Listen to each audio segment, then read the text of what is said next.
Demək, baxırıq 6-cı suala. 6-da bizə deyir ki, reaksiyasının hansı maddə alınır? Bax, H-xlorla olan reaksiya deyirik ki, Markovnikov qaydasına görə gedir.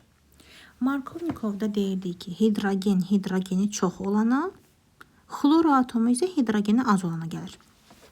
2 qat rabitədən söhbət gedir. 2 qat rabitənin ətrafında. Hidrogeni çox olana, xlor isə hidrogeni az olana gəlir. İndi burada nə yapacaq? CH3, CH-a hidrogen birləşdi, CH2. Buradakı C-yə xlor birləşdi.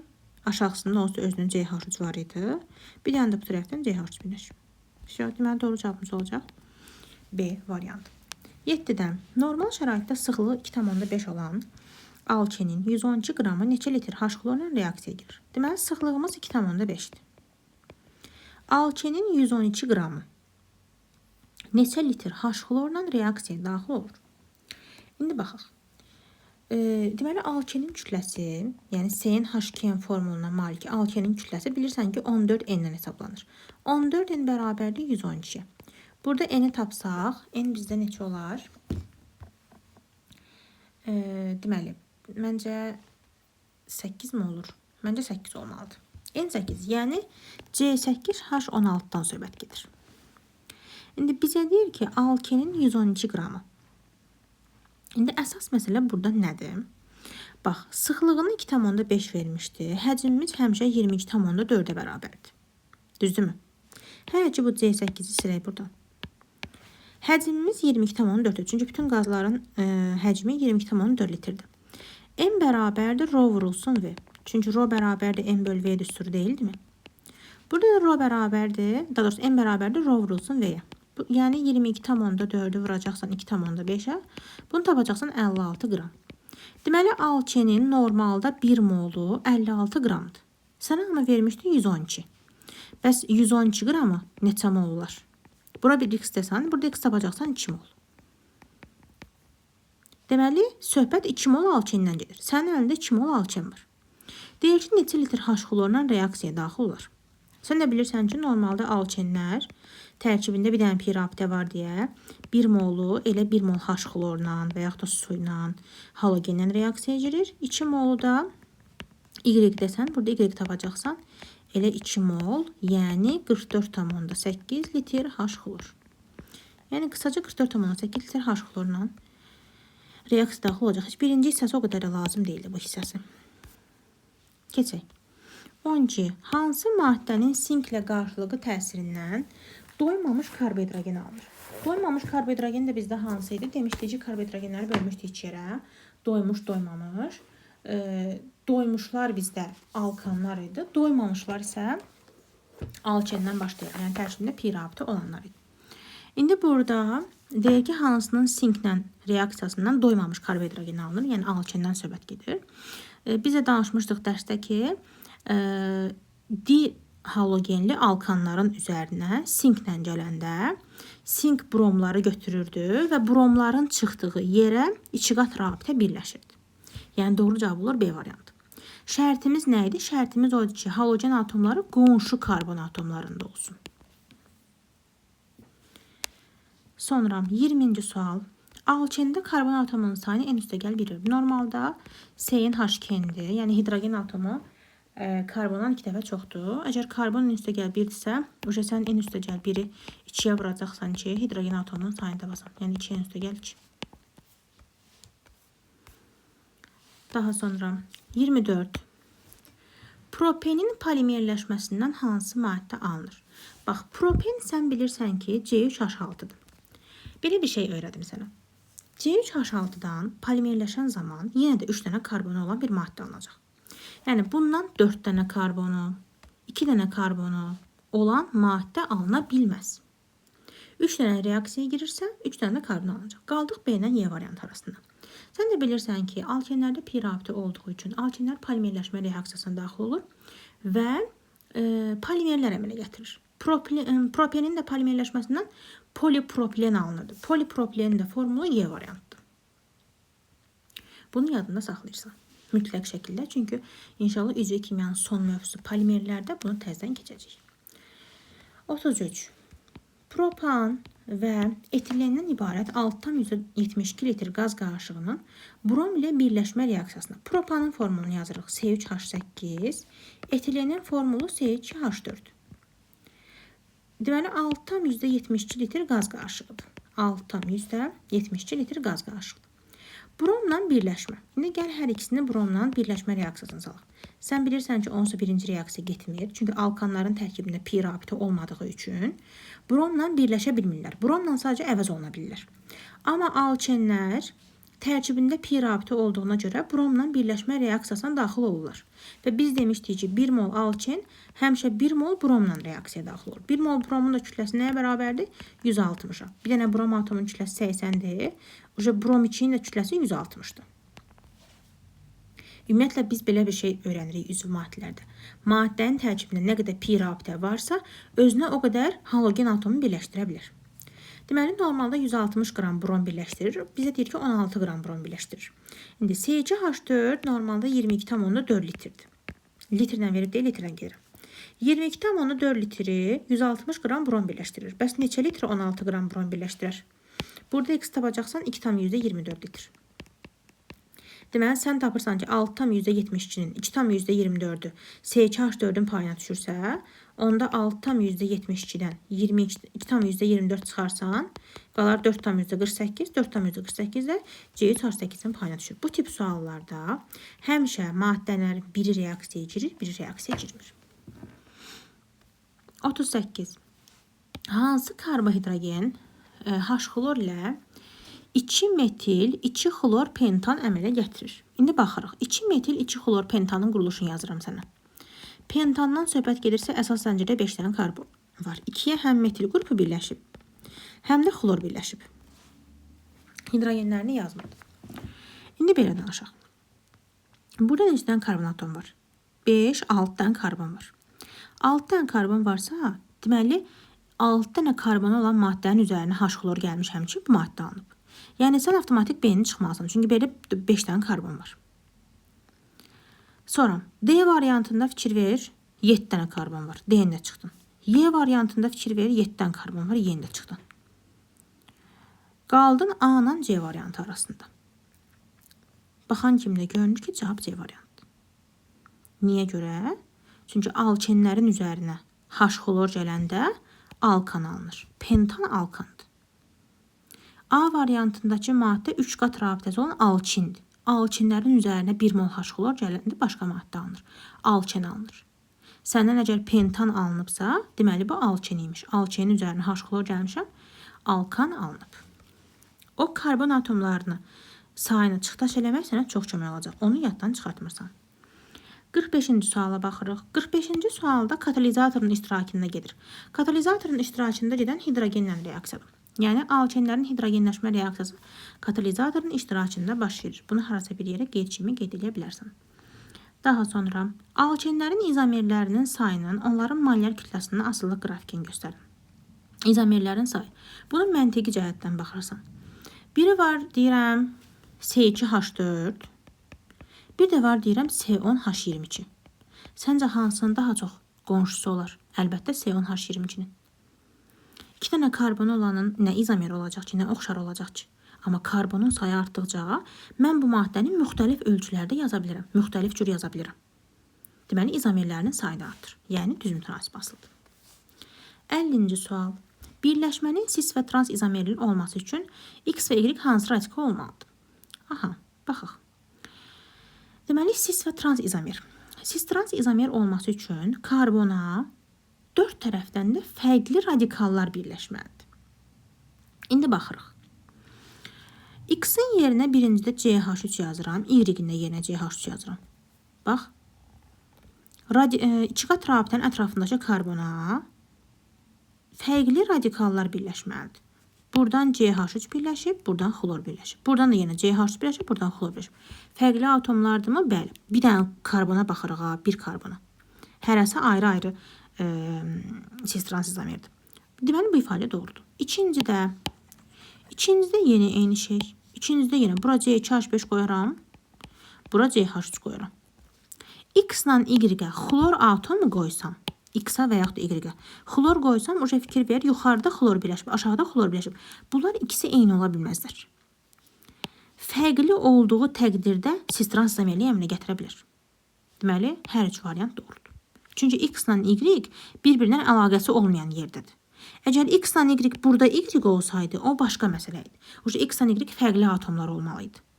Amma buradakı X ilə Y bir-birinə yanaşı yerləşib. Onun üçün bizə əlaqəsi yoxdur. 55. Nisbi molekul kütləsi A üstəgəl 2-dir. Y-də A-dır. Z-də A çıxılsın 2-dir. Baxaq. Demək, nisbi molekul kütləsi ən çox olan alkandır. Çünki alkanlarda formul CnH2 üstəgəl 2-dir. Yəni kütləmiz 14N plus 2-yə bərabərdir. Alkanlarla 2 vahid fərqlənən alkendir. Çünki alkenin formulu CnH2-dir. Bu da olacaq 14N. A çıxılsın 2 olanda alkadiyen də ola bilər, alkin də ola bilər. İndi inşallah keçəcəyik. Alkadiyen və alkin bundan sonraki dərsdir. Bunların formulları da CnH2-2-dir. Ona görə doğru cavab D variantı edəcək. 60-da X deyir ki, polimerləşməyə girir, oksidləşməyə girir, polikondensləşməyə girmir. Polimerləşmə reaksiyasına daxil olursa, bunun tərkibində pi rabit olmalıdır. C variantı, D variantı spirtlərdir. Bunlar olmur. B variantından A variantına seçirsən, ümumiyyətlə təkcə alkenlərdir. Polimerləşməyə daxil olur, oksidləşməyə daxil olur. 62. Karbon-karbon arasında sigma rabitənin sayını n verib. Sən bilirsən ki, alkenlərin formulu CnH2-dir və mən sizə öyrətmişəm ki, karbon-karbon arası sigma rabitənin sayı həmişə karbonun sayından bir vahid az olur. İndi səncə, bu bizə verilən alkende karbonun sayı neçədir ki, onun sigma rabitəsinin sayı n-ə bərabərdir. Sən deyirsən ki, n üstəgəl 1. Karbonun sayı n üstəgəl 1-dir ki, bundan bir vahid az, yəni n karbon-karbon arası sigma rabitənin sayıdır. Laf bunu izah edeyim. Məsələn, CH2, CH2. İndi burada mən karbon-karbon arası sigma rabitəni istəyirəm. Karbon-karbon arası sigma bir dənə budur. Çünki aşağıdakı pi-dir. Yəni biri sigmadır, biri pi-dir, belə deyil. 2 qat rabitənin. Həmişə belədir. Açıq quruluşlarda karbon-karbon arası sigma rabitənin sayı həmişə karbonun sayından bir vahid az olur. Burada deməli karbonun sayı n üstəgəl 1 olub ki, sigma rabitənin sayı n-dir. İndi karbonun sayı n üstəgəl 1-dirsə, hidrogen də bunun 2 qatıdır. Yəni 2n üstəgəl 2-yə bərabərdir. Artıq bunun molyar kütləsini bizdən istəsə, molyar kütləmiz 14n idi axı. N-in yerinə n üstəgəl 1 yazsan, bu eləyəcək 14n üstəgəl 14. Yəni C variantı. 73. Hidrogenləşmə və hidratlaşma reaksiyalarını göstərin. Birincidə C2H5OH-dan, bax buna baxan kimi görünür, C2H4 alınıb. Fikir ver, deməli bu C2H5OH parçalanıb C2H4-dən suya. Sonra, ikincidə C2H4-dən C2H6 alınıb. Nə vaxt? Hidrogenlə reaksiya girəndə. Bu cərə üstünə hidrogen gəlsən ki, C2H6 alınsın. Bu hidrogenləşmə reaksiyası. Deməli, hidrogenləşmə reaksiyası 2-dir səndə. Birinci reaksiya heç birinə uyğun getmir. Çünki su alınıb deyə, su alınırsa dehidratlaşmadır. Dehidratlaşma. Su ilə reaksiya girəndə hidratlaşmaydı, su çıxanda dehidratlaşma olur. Üçüncüyə baxırıq. C2H6 alınıb C2H4. C2H6-dan sən gərək hidrogen qopardasan ki, yəni parçalayasan bunu. Bayaqçı reaksiyanın tam tərsidir. Uca hidrogen alındığı üçün bu da olur dehidrogenləşmə. Deməli, 3 də uyğun gəlmir. Doğru cavab qalır D variantı. C2H4 üzərinə gərək su gələsən ki, C2H5OH alınsın. Elə hamısını birləşdirsən alınır. Bu belə. Sonra 79 tipli suallar çox istifadə olunan suallardır. 2 mol alken. Deməli, bromlu suyu, alken bilirsən ki, bromlu suyu rəngsizləşdirir. 1 mol alkenin kütləsi nəyə bərabərdir? 14N-ə. Bəs 2 mol neçə olacaq? 24N. 28N. Çünki reaksiya baş verir. Bromlu suyu rəngsizləşdirir. Reaksiya baş verirsə, elə reaksiyaya daxil edeyim 2 mol alkenin kütləsi qədər qabın kütləsi artacaq. Eyni sual 80-ci sual üçün keçərlidir. 2 mol alken, alkenlər kalium manqan O4 məhlulundan reaksiyaya daxil olur. Ona görə də 2 mol alkenin kütləsi qədər qabın kütləsi artmış olacaq. 84-cü sual. Buten 1 almaq üçün sinklə hansı halogenli törəməyə təsir etmək lazımdır? Buten 1 almaq istəyirəm. Biz bayaq nə dedik? Dihalogenli törəmə alkanların dihalogenli törəmələrinə özdə halogen atomları harda olmalıydı? Qonşu karbonda olmalıydı. İndi onda A variantını çıxırsan. 1 ilə 3 qonşu deyil. 1, 1, 2, 2 qonşu deyil. Eyni karbondadır. Y variantı bir dənə xlor var orada. Olmaz. Doğru cavab qalır. C variantı. 1, 2 dixlor, butan. 85-ci sualda yenə eyni qaydada. Dihalogenli törəmə qonşu karbonda. A-na çıxdın. Çünki orada bir dənə halogen var. 1, 3 qonşu deyil. 2, 2 qonşu deyil. Burada qalırsan həm 1 ilə 2 qonşudur, həm də 2 ilə 3 qonşudur. Prosta görsən nə deyir orada? Buten 2 almaq istəyirəm. Buten 2 almaq istəyirəmsə, 1 ilə 2 mənə yaramayacaq. Çünki 1 ilə 2-də, bax, 1, 2 dixlor nə deməkdir? Bax, budur. 1 ilə 2-də xlor atomları var. Üzərinə bunun sink gələndə demişdik ki, sink gəlib xlorları götürür. Xlorların çıxdığı yerə 2 qat rabitə birləşir. Burada axı buten 1 alınır. Sən gərək 2-3 dixlor butanı götürəsən ki, bax, bura xlor birləşdirəndə artıq sink gəlib bunları götürəcək. Bunun arasında 2 qat rabitə birləşəcək və buten 2 alınmış olacaq. Daha sonra 86-ya baxaq. Deməli, alken 1 molunun tam yanmasından alınan suyun kütləsi. Demək, CnH2 alkendir. Yanması zamanı N mol karbon qazı, N molda su alınır. Və sən də bilirsən ki, normalda alınır 18N. Kütləsi 18-in alınır. Sənə deyir ki, 18N-1 alınıb. Bu nə deməkdir? 18-in yanındakı N nəyə göstərir? Karbonun sayını. Deməli, 18-in yanındakı N çıxılsın bir də, yenə karbon atomunun sayını göstərəcək. Bu nə deməkdir? Bu deməkdir ki, alkende N-1 karbon atomu var. Onda hidrogenin sayı olacaq 2N çıxılsın 2. Çünki formulumuz axı CnH2n idi. N'in yerinə N-1 yazıram. Onda hidrogen atomunu 2 dəfə artırsan 2N-2-yə bərabər olmuş olacaq. 90-a baxırıq. 90-da bizə deyir ki, hansı ifadə doğru deyil? Baxan kimi görünür D variantı. Nə demişdik? Qonşu karbonlarda olsa alken alınır. Axı bunlar qonşu deyil, bunların arasında məsafə var. Buram atomları qonşu deyil. Amma burada götürüb bunların arasında 2 qat rabitə sala bilməzsən axı. Gərək bunlar qonşu karbondur. Bu gərək burada olardı ki, mən onun arasında 2 qat rabitə qoya bilərdim. 91, 2, 3 dibrom, 2 metil pentan. Yazırıq. Pentan yenə 5 dənə karbonu var idi. 3, 4, 5. 2-yə metil qrupu birləşib. 2-dən 3-ə brom birləşib. 2-yə də brom birləşib. 3-ə də brom birləşib. Bunun üzərinə sink gəlirik. Bayaq nə dedim? Sink bromları götürür. Bromlar çıxır. Bromlar çıxan yerə 2 qat rabitə birləşmiş olur. Yəni doğru cavabımız olur A variantı. 92. 2 metil propen üçün hansı ifadə doğrudur? Aha. 2 metli propeni yazırıq. Propen budur. 2-də metil birləşib. İndi mən hidrogenləri yazmıram. Nə deyir bizə?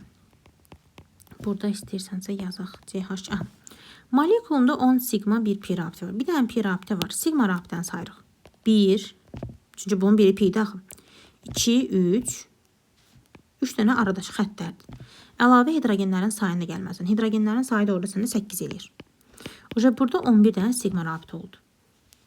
10 dənə yox, 11 dənə sigma rabitə olmalıdır. İfadəmiz yanlışdır. 95. Buten 2-nin kalium manqan O4 məhlulu ilə oksidləşməsindən hansı maddə alınmış olur? Buten 2-nin formulunu yazıram. Bax, buten 2-dir. Kalium manqan O4-dən oksidləşmə zamanı demişdik ki, nə olurdu? 2 qat rabitə qırılırdı. 2 qat rabitənin karbonlarına OH qrupu birləşdirirdik. Bu artıq spirtlərin alınma üsulundan biridir. Bax, çox atomlu spirt alınır burada. Hamısında qayda belədir. 2 qat rabitə qırılır. Kalium manqan O4-dən oksidləşmədə. İki qat rabitəmiz qırılır. İki qat rabitənin qırıldığı karbonların ətrafından OH qrupu sallandırırsan. 98. Nisbi molekul kütləsi 98-dir. Deməli, 14 n bərabər 98-ə. Burada n bərabərdir 7-yə. Deməli, C7 H14-dən söhbət gedir. Yəni, bizim 7 dənə karbon atomumuz var. A variantını çıxırsan. 2 metil buten 1-də. Butende 4 dənə karbon var. Metil var axı burada. Bir dənə də metil olduğu üçün 5 dənə karbon var ümumi maddədə. Olmaz. Sənə 7 dənə lazımdır. D variantını keçirsən, yenə 2 metil buten 1. Olmaz. B variantına fikir ver. B variantında 2-3 dimetil buten 2. Butende 4 dənə karbon var mı? Var. Dimetil deyirsə 2 dənə metil burada var. Cəmi 6 dənə karbon oldu. B'də olmaz. C variantda olmaz. Cavab elə ki, heç orada uzun zəncirli 4 dənə karbon atomu olmağını heç baxmırsan da. Elə karbon atomunun sayını biləndən sonra avtomatik olaraq cavabı tapa bilirsən. 99-a baxırıq. Normal şəraitdə sıxlığı 2,5-dir. Deməli, rho bərabər 2,5. Bayaq nə dedik? Rho 2,5-dirsə, V nəyə bərabərdir? 22,4-ə. Onda avtomatik olaraq n bərabər rho vur V. 22,4-ü 2,5-ə vurursan, cavabı tapırsan 56 qram. Tapdığın 56 qram alkenin kütləsidir. Alkenin kütləsi. Kütləsi 56 olan alken də bizə Z4H8-dir. Çünki 14 n bərabər 56, n-i buradan tapırsan 4. Deyir ki, 0,2 molunun tam yanmasından alınan qaz. Yandıraq. C4H8-in yanma reaksiyasını yazırıq. Alınır buradan 4 mol karbon qazı, 4 mol da su. Heç hidrogeni hələ yazmağına ehtiyac yoxdur. Demək, 1 molundan nə qədər qaz alınır? Qaz bizdə karbon qazı, 4 mol qaz alınır. Bəs 0,2 molundan nə qədər alınır? Burada bir x desək, x-i buradan tapacaqsan 0,8 mol karbon qaz. Davamına baxırıq. Deyir, alınan qaz artıqlaması ilə götürülmüş, sönmüş əhəng məhlulundan keçirilərsə, neçə mol çöküntü alınır? İndi bu tərəfdə yazıram davamını. Həmin bu qaz CO2. Sönmüş əhəngdə kalsiyum OH2-dir. Kalsiyum OH2-dən məhluldan keçir. Buradan alınır kalsiyum karbonat və su. Əmsallaşdırmamıza ehtiyac yoxdur. Bu reaksiyanı yaddan çıxartma qarşına çox çıxacaq. İndi karbon qazı normalda 1 mol reaksiya girəndə çöküntü kalsiyum CO2-dir, bunu bilirik. 1 mol çöküntü alınır. Bəs biz bayağınızı tapmışdıq karbon qazın 0,8. Bəs 0,8 mol karbon qazı reaksiya girəndə nə qədər çöküntü alınır? Buradan da elə 1-in 1-ə mol nisbətində girdiyinə görə elə 0,8 mol. Yəni Y variantı. 101. 0,2 molu yandığı zaman 31,36 litr karbon qazı alınır. Bəs gəl görək bunun 1 molu yanında nə qədər karbon qazı alınır? Buradan da x tapacaqsan 5'ə vursaq. Bir dənə bunu hesablayaq, çünki şahid deyə bilməyəcəyim. 31 156,8 litr. Bunu da lap mola çevirəsi olsan, bu bizdə 22,4-ə böləndə 7 mol eləyir. Yəni 7 mol karbon qazı alınır yanmasından. 7 mol karbon qazı nə deməkdir? Yəni alkenin tərkibində 7 dənə karbon atomu var. 7 dənə karbon atomu var. Avtomatik B-ni çıxırsan. B-də 6 dənə karbon var. C variantında 1, 2, 3, 4, 5, 6. C-ni də çıxırsan. Yerdə qalanlar hələ ki saxlayırıq. Hələ ki bunlar qalır. İndi baxırıq. Deyir ki, cis-trans izomeri olan. Cis-trans izomer nə deməkdir? 2 qat rabitənin karbon atomuna fərqli radikallar birləşməlidir. D variantının avtomatik çıxmazdan. Çünki bu karbona fikir ver. Bu karbona soldan da CH birləşib, aşağıdan da. Fərqli birləşməlidir. Eyni ola bilməz. CH2-ləri ümumiyyətlə, bax, harada CH2, CH3 gördün, bil ki, bunlar cis-trans izomer əmələ gətirə bilmir. Niyə görə? Çünki C-yə axı CH2 nə deməkdir? C-yə 2 dənə hidrogen birləşib. CH3 nə deməkdir? C-yə 3 dənə hidrogen birləşib. Axı biz deyirik C-yə müxtəlif radikallar birləşməlidir. Ona görə CH2-ni gördüyün yerdə silirsən, doğru cavab A variantı. Baxaq, bax bu karbona. Karbona bir hidrogen birləşib, bir də CH3 birləşib. Bu karbona fikir ver, CH3 birləşib, buradan da izopropil radikal birləşib. Qısaca CH2, CH3 harda gördünsə, çıxdaş eləyirsən onları, onlar siz transizamerliyi əmələ gətirə bilməz. Əgər iki qat rabitənin ətrafında elə bir şey varsa, o gətirmir. Yerdə qalanlar gətirə bilər. Burasını yoxlamaq lazımdır. 106. Həcmi 4,48 litr olan etilin tərkibində kütləcə 3,2% brom saxlayan məhlulu rəngsizləşdirir. Deməli, belə danışaq. 4,48 litr alkendir. Bilmirik nə qədər bromu rəngsizləşdirir. Amma sən bilirsən ki, alkenlərin normalda 1 molu 22,4 litri 1 mol brom, yəni 160 qram brom birləşdirir. Bunları ixtisar aparsan 5, x-i buradan tapacaqsan 32 qram. Sənə gör nə deyir? Deyir 33,2%. Tapdığın bu 32, 3,2%-dir. Bəs gəl görək 100% nə qədərdir? Burada bir y desən, o da eləyəcək 1000. Yəni 1000 qram 3,2%-li bromlu suyu rəngsizləşdirir. Qısaca, yəni elə bir hansı rəqəmdir ki, onun 3,2%-i 32 qramdır? 1000. Yəni, bu qədər.